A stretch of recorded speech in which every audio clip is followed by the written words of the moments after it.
Hello and welcome to the CAM podcast. I am James Triplett, and I don't know if you can tell how excited I am, because I know this is going to be an awesome interview.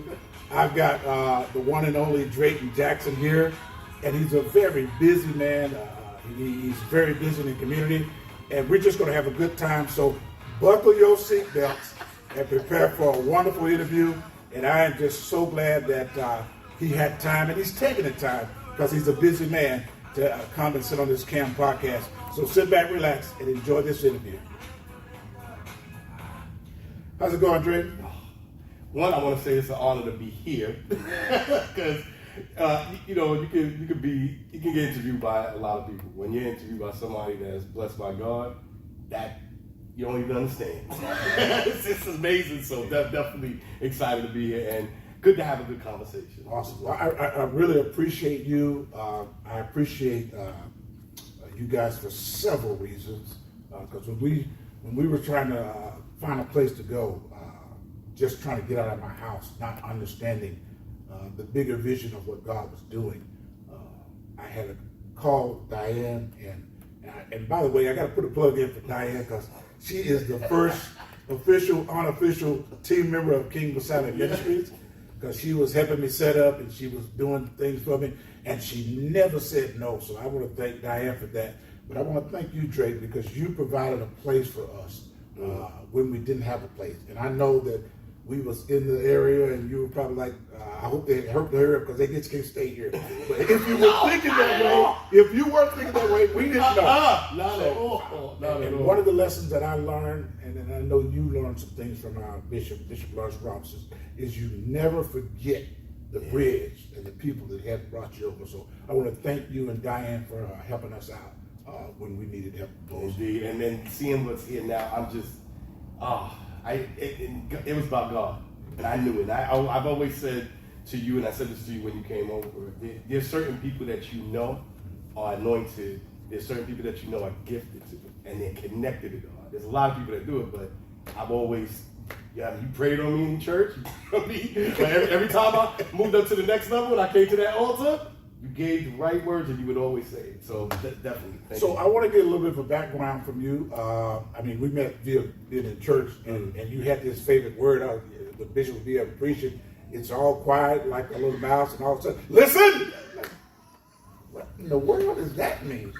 So give us a little background on, who Drayton Jackson is, your home life as a kid, and ultimately what brought you here to Kitsap County. So I grew up in Brownsville, Brooklyn, and Brownsville's, in hindsight, I didn't know it was not a place for anybody to grow up in. But we grew up violence, a lot of understanding that survival.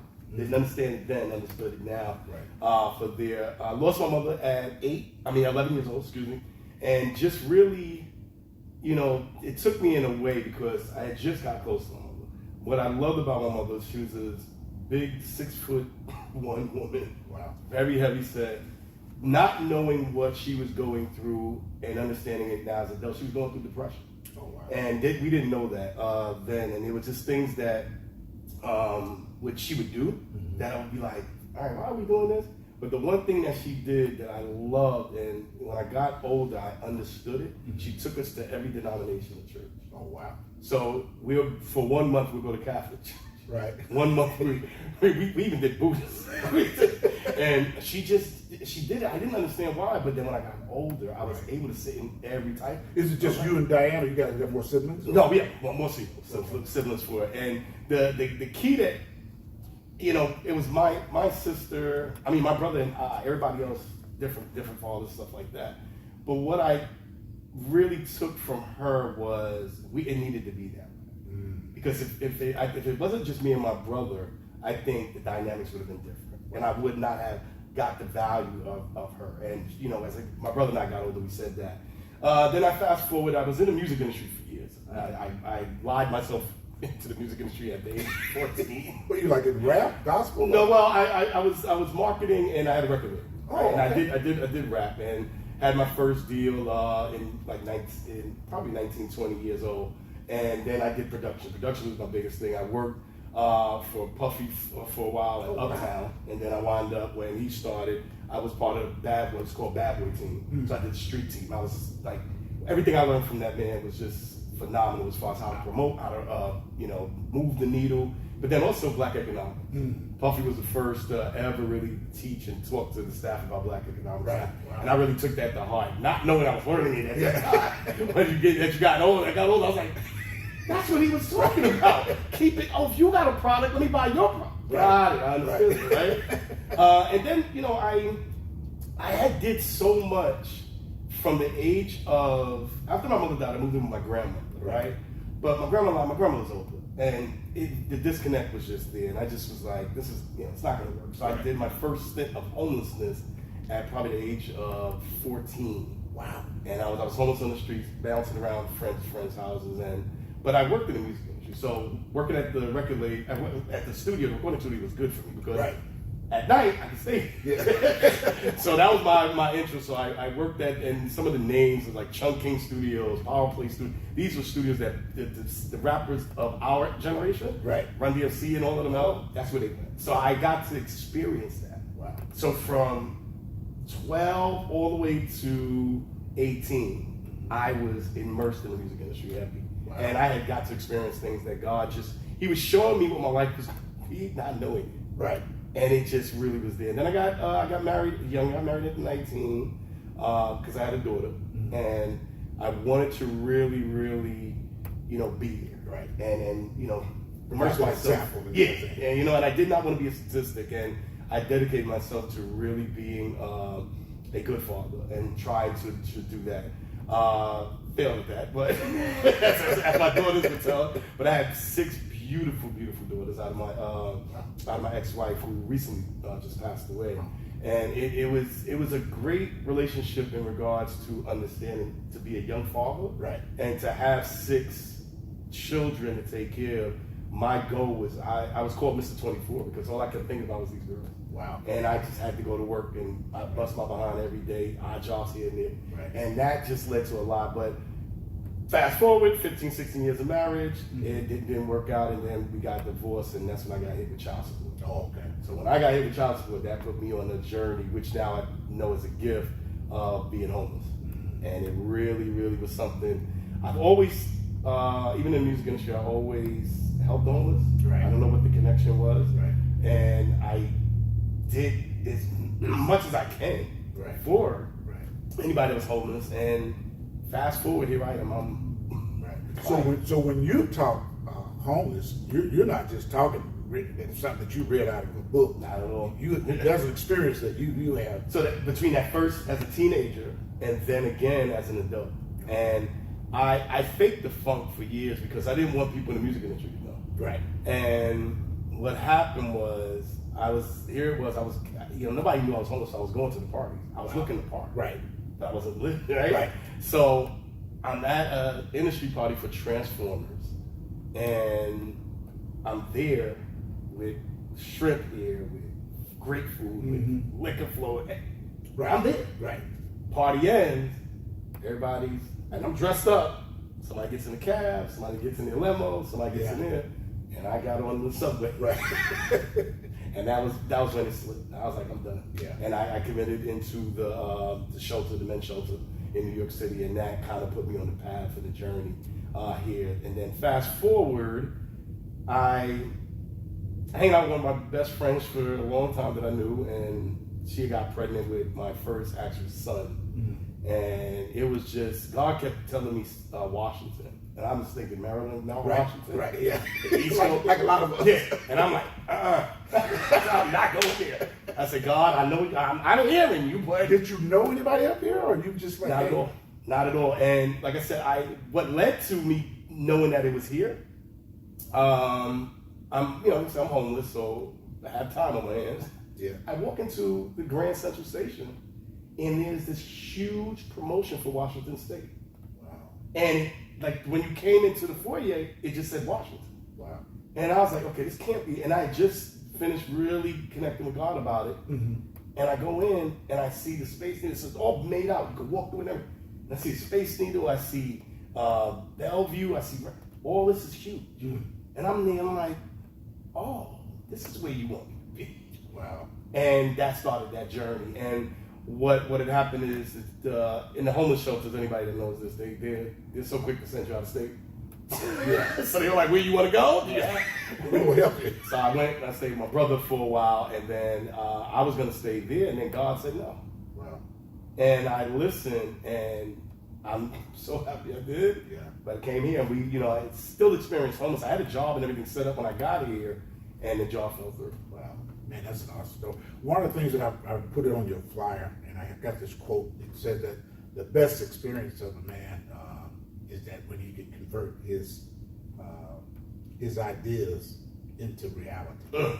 I've seen you, and I compare you, because Pastor Robinson, our bishop, he talked a lot about vision, and I see you as a person of vision. Where did that come from? I mean, we could say we know where it comes from. Right. Have you always had that? My stepmother, who is from Jamaica, constantly said, you've been working since you was 5. I was always working. Mm-hmm. And I remember the first job I had, I was vacuuming cars. Mm-hmm. So I would bet to the person, hey, I can vacuum your car quicker before the machine runs out. But I had a vision of all my friends working. Mm-hmm. And then when I started bragging about the money, next thing I know, we had everybody working. I would make a quarter off of what they make. Mm-hmm. And it kind of, when my stepmother talks about it, it makes me understand I've always saw it bigger than what it is. Wow. And I've always saw, things can be better. Mm-hmm. People can be better. So the vision part, I think, is always coming from God, no matter how, right. we understand it. Right. But a lot of it is action. Because the vision without the action is right. where it goes. And I think all of us have vision right. to do things. It's just the execution of that vision. Wow. To go there. And I think that's where I've gotten better at.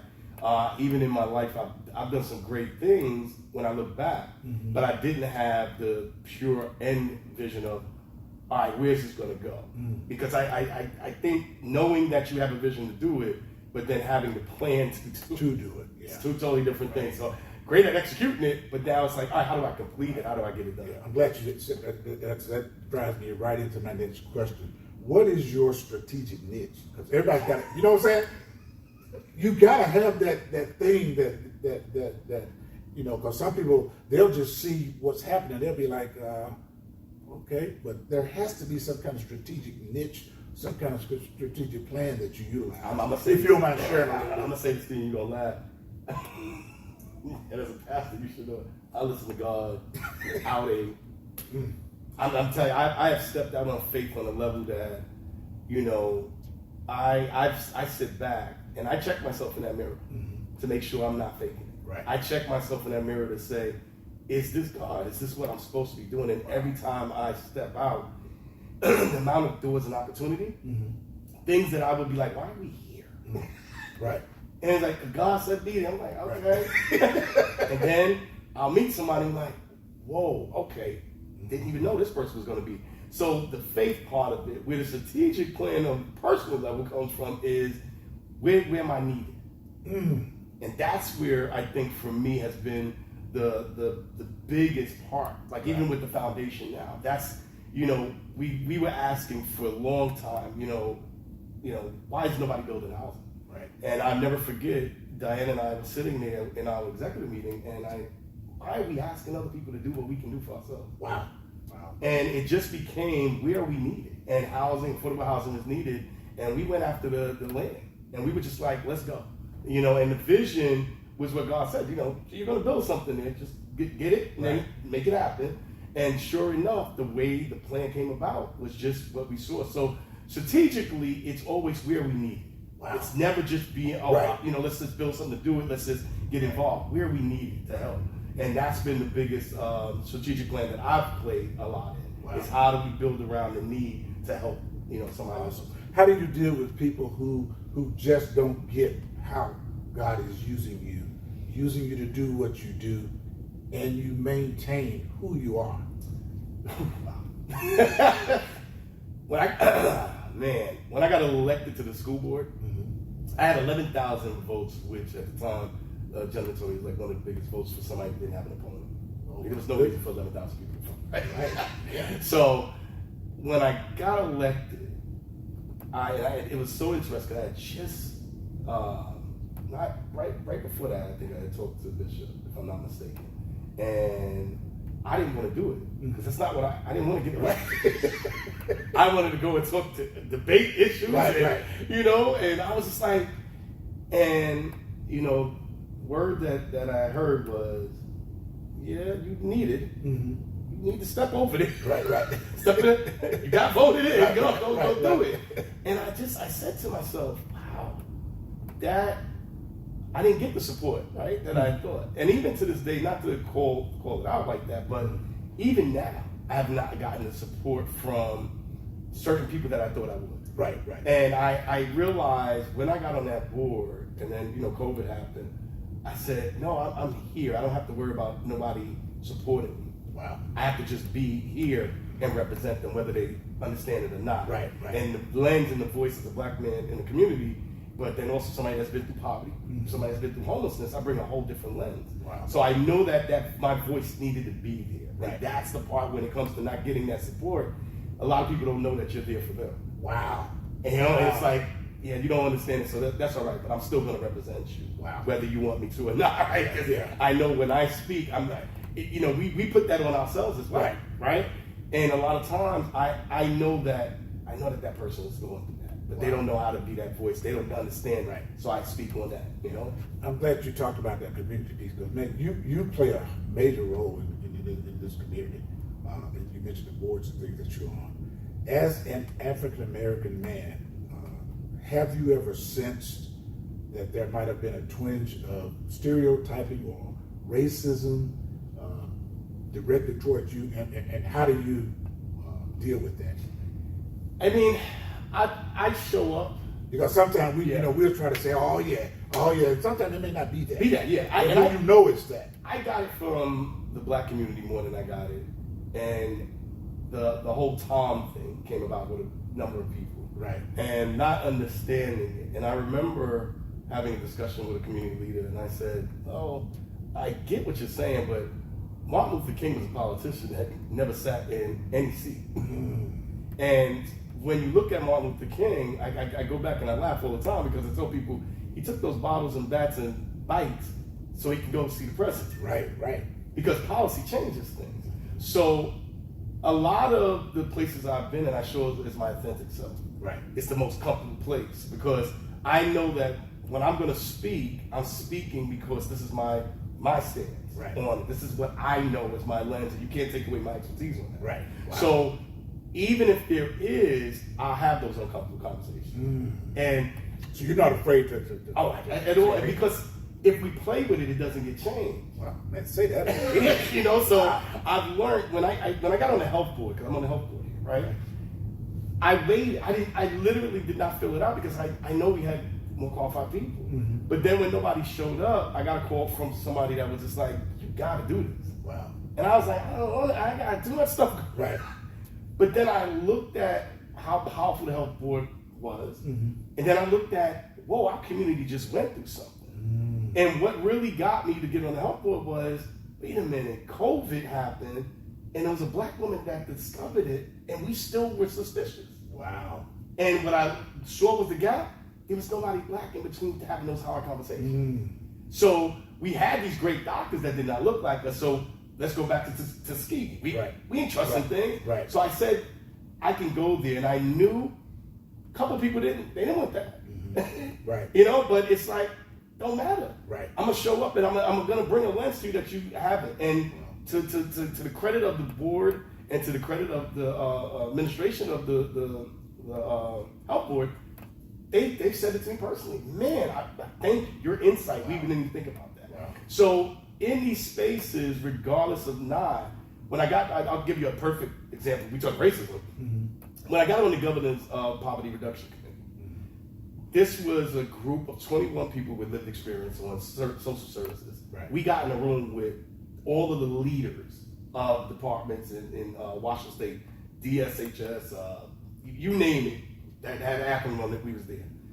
And I don't call it code switching, I call it showing up authentically. Right. I'm gonna be how I am, both sides of it. Right. And I'll never forget intelligent, I don't want to call him out, a legislator sitting in here saying, "What can this black man, uneducated black man teach?" Wow. Refer to you. Oh my goodness. And I scratched my head. I was like, wow. But I loved his honesty on it because now I knew what I had to do. Right. And I remember having, the second open speaking to all of these leaders and really being blunt with them about the history of racism in our country, but not only that, in Washington State. Wow. And how it's so microaggression here. And opened his eyes up to, you don't understand what we go through. Right. And you don't understand why my voice needs to be here and people that look like me and the indigenous people that we have to speak to because you've been going and not understanding the damage you're doing that now is affecting your people. Right. And if you don't address it, it'll just continue to perpetuate itself. Exactly. And it just became one of those things where, and that was a key point too, that I realized we gotta be in these rooms. Yeah. We have, because people are making decisions on us without our voices. Right. Yeah. We normally show up, after the fact sometimes. Yeah. Not all, but some of us. I'm puzzled by the dynamics of you and Diane's relationship. I'm gonna say something that's gonna blow everybody's mind in a minute about Diane Watch. As siblings, and I know you've already shared that you had a homeless stint, but were you guys that close as siblings? And how is this working relationship? Because are you guys like the yin and the yang? Do you fight like cats and dogs out there? Let me look at this camera and say that. I gotta look at this camera and say that. So Diane and I are not biological brothers at all.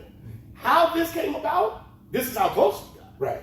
Is anywhere that I went, Diana was there, and the way that we used to argue, and it's the gentleman over at, it was what's his name, the president of OC, Dr. Mitchell. Mm-hmm. Dr. Mitchell, because everywhere I went, I became student body president in 2015, right?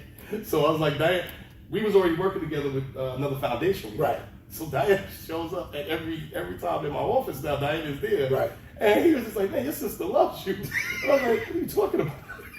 And it turned from there to somebody else saying it. Right.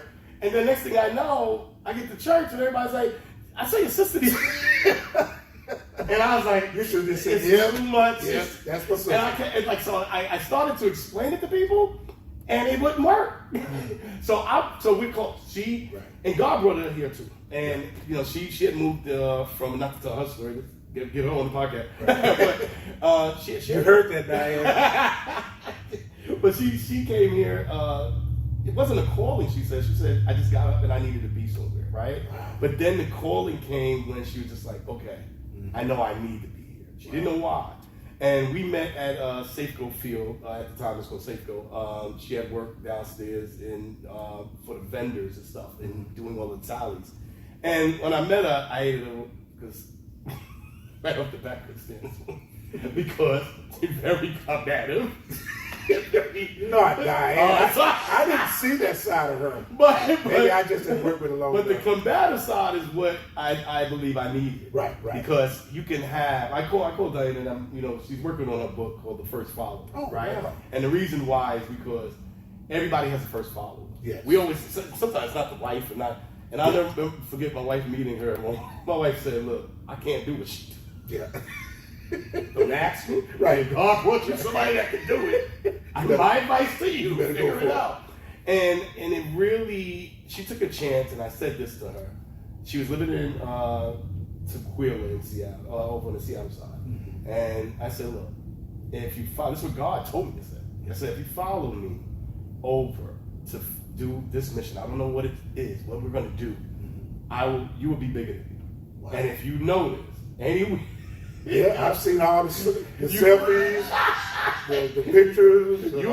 Diane is in there. Diane was sitting. People would tell, "You want to get something done, reach out to Diane." Oh, I know. I've experienced Diane. So I know the deal. So yes, but that is my sister. Yeah, and she's awesome. Family, man. So it's definitely there. Yeah. What do people get right about Drayton Jackson, and what do they get wrong about it? The laughter. Mm-hmm. Right, and I think.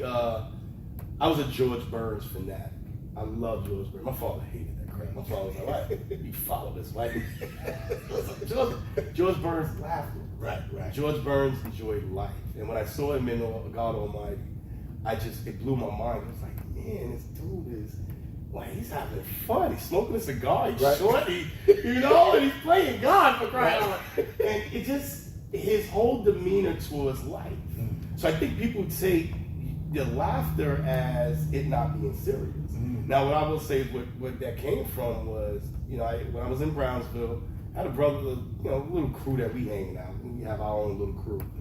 And the guy that I followed was a angry dude, man. He was like no older than, I think 11 at the time, but he was the guy. Right. But he was mean, man. And if we smiled, he'd punch you. Like, and I'm sitting there, and he had got shot. Oh no! And I'm watching this dude on the floor leaking with that same mean face, and it just stuck with me. And I think the year after that, I was like, I just want to be happy. And I committed to always laughing. Wow. And I think some people take that as me not being serious or knowing how to be serious. Right. On my school board now, I told them when they voted me president, I was like, you sure? Because I gotta have fun. Yeah. Life is too short. So even in our board meetings now, I make sure that it is enlightening to the people to be president. So that's probably one of the biggest things that I joke around too much because they think that, but I can take care of business. Right. But I also joke around because I've been through some stuff. Right. You know what I'm saying? So if I let it weigh on me, it's there. And that's what the other misconception I think people get wrong with me is that, I'm a very open person. I talk a lot. I like to be quiet. I love I'm a cigar smoker. So give me a cigar, give me my brandy in a quiet place. I'm good. But God had put me in this position that I have to talk. Right. I have to be in the public's eye, and it's far from what I want to do. Right. But I do not seek the spotlight. I'll say that. Yeah, but the spotlight seeks you. Exactly. You do a good job when you get it. There's this acronym called BHAG, and it stands for Big, Hairy, Audacious Goals. You've done some big things. Driving down Kitsap where you see the big building, and there's other things that I know you get some. Have you hit the pinnacle of your BHAG, or is it still out there? No, we haven't even touched it. But we are the building that we're building for affordable. We don't say affordable housing. We say we build housing that's affordable. Right. That's what we say. So that's our stance, our model. And now, as black developers in Kitsap County, we said that. I think with this project, it has shown me. We just got to see a 3D, I forgot what it's called, but a 3D showing of our building. Right. And got to go inside it. And I mean, what you just said is exact. I'm like, whoa, we're really doing this. Wow. It's getting done. And when everything was done and the meeting was over, I sat back in a chair and I was like, what's the next? What's bigger? Like, what can we do now, right? Because now I got it. I'm like, okay. And you start to realize that sky's the limit. Because here it is. If we was able to get this thing going, what happens when we're ready to just constantly go? And I think that's for me, what's the next biggest step? And we own land now. Georgia, we own, we've gotten places, and because we understand we can do it. Right. And I think that faith part of it is so crucial to it because it's never a failure if I'm learning. Yes. If I'm learning from it, and we made some mistakes, don't get it twisted, right? But we learned okay, no, not to do that no more. Right. At that cost. Right. Ouch. Right? Exactly. So you start to understand, man, and I want the things that and I'll say this from a personal standpoint. I can't speak just for my team. Right. But until people are not suffering, I have to do it. Right. And it shouldn't be on the micro. It should be big because there's a lot of people suffering. Right. I'm glad you said that because we often think on the micro. We think, we're just going to get it. We just want to get it going, and we should be thinking micro. Yeah. Because back to faith, that's how God thinks all the time. And I think one of the issues with that too is you're breaking a system that's used to something. Right now, the issue that we have in Washington State, we have one of the biggest, a day center for homeless. Every day center we've seen for homeless people are very small. Wow. And to pitch to somebody that I need almost 10,000 square feet, that's not how we do it. I know. Yeah. That's the problem, right? Yeah. That's not how you do it. That's not how you do it, but that's the issue, and I think that's the reason why certain things have stayed stagnant, because we're not willing to think that. Right. We're not. One of the things about great leaders, they have the innate ability to make rational decisions, and they have to stick to it. What has been a decision lately that, whether it was seen as a good decision or bad decision, but you had to make it, and you knew you had to stick with it? Buying the first building. Buying that day center, The one that we had. I said probably 2015 when I became student body president. I didn't know we had homeless students, and we didn't have the data on homeless students. Wow. And I had asked the administration. I was like, "Well, look, I need data, because if I got 4 students sitting in my office every day that's starving, and they're living out of their car, and they're going to our school, why are we not?" And that action led to some changes. That action led to supports. That action led to some connections. I knew homelessness was going to grow after that data came out. Right. Because if we had 5% or 14% homeless, right, students in OC, Right. what was in the community? Yeah. And no disrespect to any of the counts. The counts are not accurate. Yeah. So I knew we were going to get to a situation, because I was my lived experience in it. So I kept following what was happening, and exactly what I knew was going to happen in Kitsap is what you see now. Wow. And that decision for that building came with, this problem's going to get bigger. Wow. And we have to think bigger, like that. Right. So that decision, I'll never forget, man. I walked into that building, I had my prayer oil, I put it on the wall, I said, this is ours. Wow. And the decision to purchase that was one of the most scariest decisions I had to make next to moving here. Wow. Because now it's responsibility. Now it's, okay, get it done. Now you're on the mission, complete it. Right. And that's where we're at now. So that decision probably has been the most whoa. Have you started some of the remodeling of it? I know. Yeah. We did, and and everything that we're trying to do, we're trying to stay local. Right. We're trying to work. It's in our policies. Work with organizations and companies of color first, and then open it up to everybody to give those opportunities. And we've done a great job so far of doing that. Wow. And Kitsap County has some of the some amazing small entrepreneurial companies that we have brought in to do things. Right. Sometimes, at least I'm not having the capacity, but no longer. But we understand it, because it's like we're given the opportunity to get somebody to grow. Right. And then working with our legislators to get the building too was another thing that was a decision that was very, because I had these relationships, Right. And I was just like, how do we leverage those relationships to get what we have to get done? And just to shout out to, if I can, to Sarah Simmons and Drew Hansen and Representative Ross, because when we explained it to them, they were like, is this what's needed? And I was like, yes. Wow. And they trusted that, and our legislators voted. When we first got the building, we had the most, I think, unanimous vote for that building, and it was like both sides of the aisle was like, yeah, that's needed. When you were looking at that building, did you see any other buildings, or what was it about that building that spoke to you? We did. We saw. This is where you're supposed to be. Yeah, it was good, because we saw another building that we really wanted, and the sellers didn't want to sell. And then we saw one other building, and we were like, that's too small, it's not going to work for us. And then our realtor said, no, I got something for you. And he said, it's been sitting there for a while, and it was. And it was just weird, because as soon as we walked in, I was like, whoa, no, this, I didn't even have to see it. I was like, this is it. Start speaking to you. Yeah, I looked at that, and I said, no, this is it, I'm telling you. And then we took the tour, and I was just like, oh, this is it. This is what God continue said. to confirm and confirm. Because I saw, you ever see that movie where the person's walking and it's changing? That's how I felt. Wow. I saw everything, but our designers did it totally better than my vision. But walking through it, I saw it. Wow. And then when we got downstairs, I saw the showers. I saw the lawn, where the launch is going to go. And we have exactly what is getting ready to Everything come. comes free. So the thing that you do and the thing that I do, it does require vision.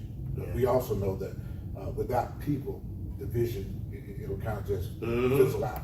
So how do you get people to embrace the vision that God has given you on the multiple platforms of things that you're doing? Conversation. I think we don't do enough of it.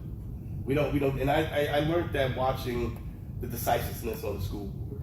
And it's so interesting that people don't understand. I had a conversation with a quote unquote Trump supporter person. And I said, look, I get what you're saying. Let's drink, what do you do? Right? Let's go out. And we coffee. We drank one coffee in my life. But we went out, had a cup of coffee, and got to talking. And 3 similarities in our life. And this is a guy that was, yelling and everything. Right. Wow. And we got to joking, got to having fun, and shook hands. And I said, this is, with those conversations, the more people get to know you, they realize. Yeah. Because you can't, the only way that I can sense your spirit and know is if I was conversating. Right. Right? So, if you go back to Jesus, that's what Jesus talked all the time. That was the whole thing of gathering. Right. So it was more of getting people to see this vision is more of having that conversation, so they know me. But then also when they meet my team, it's, hey, talk to Diane, hey, talk to Neil, talk to the board, so that they understand the true nature of the organization. So it has been that in every spot that I get, I try to have as much conversation as I do. Even though I told you I don't like it, right? but it opens those doors, right. And it does magnificent when you get to know people. Wow. You touched on it a little bit earlier. We got about 3 more questions. Because like I said, I know you're busy. No, you talked a little bit about it earlier, but what else has failure taught you?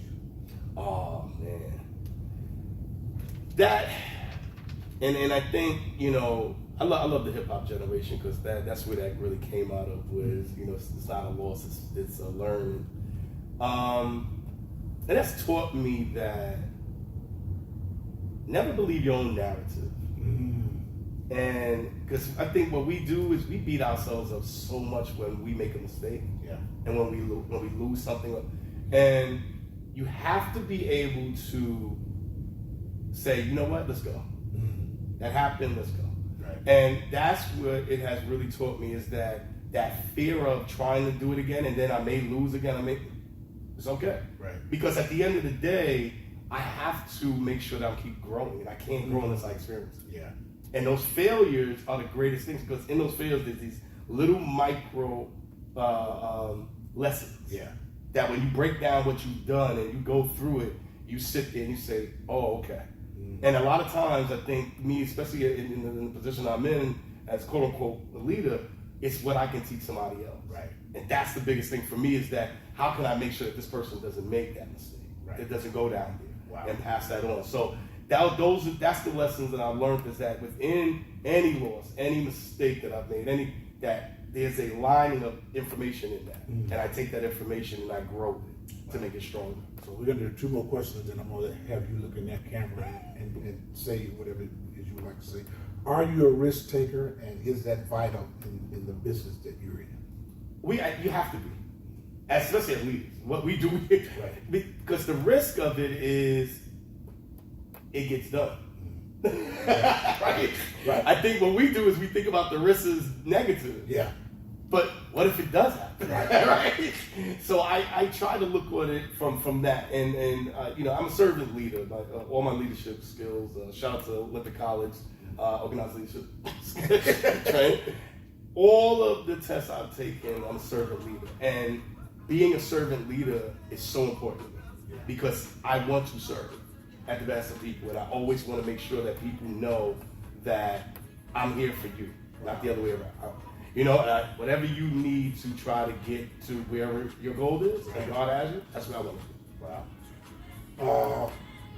What advice, since you kind of told us how things started when you were a teenager, what advice would you give the 13, 14-year-old Drayton Jackson back then, from the Drayton Jackson today? What advice would you tell that young man? I have a son that I get who was pop locking and who was rapping, who was jumping on subways.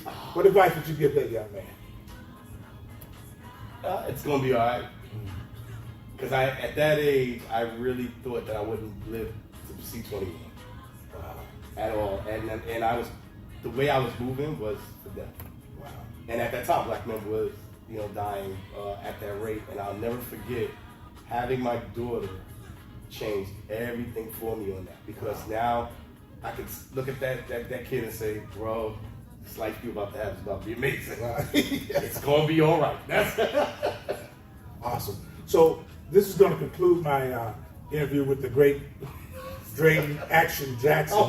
But I'm not going to close the way I normally close, because I want him to close with having the last words. And I know he's got some things going on in our community. So, Drayton, thank you. One, I'm running for re-election for the Central Kitsap School Board, and definitely need support, need help to get back on that board and finish the work. But not only that, to make sure that we're moving into the future and not going back. So you can go to electdraytonjackson.com, and all the information is there for my campaign there. The Foundation for Homeless and Poverty Management.org. We are really doing some great work to help the homeless community in Kitsap County and people in poverty, and we would love your support. And come down and visit. The building's closed out for reconstruction, but we'll be open in the winter again. And then the last thing is this: believe in every vision that you have for yourself. Step on that faith, because you're looking at a kid that grew up in poverty, that